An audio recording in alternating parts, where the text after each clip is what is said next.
want to say. Because of this, Aya clung to writing in her diary like it was a lifeline. She gripped her pen with all her strength, jotting down her inner thoughts in the notebook. And Haruto still visited Aya often, just like he used to. Over this period, Haruto's father had gradually changed his mind. He knew that Haruto, like himself, seemed powerless to do anything.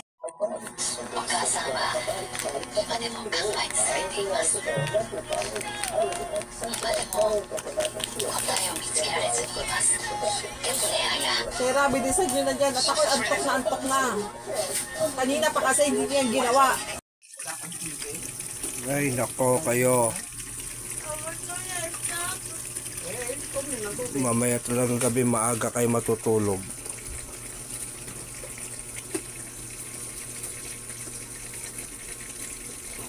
So, ano kayo talaga sa cellphone mamayang gabi?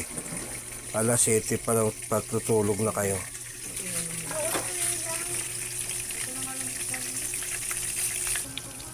Ay, nako, buhay.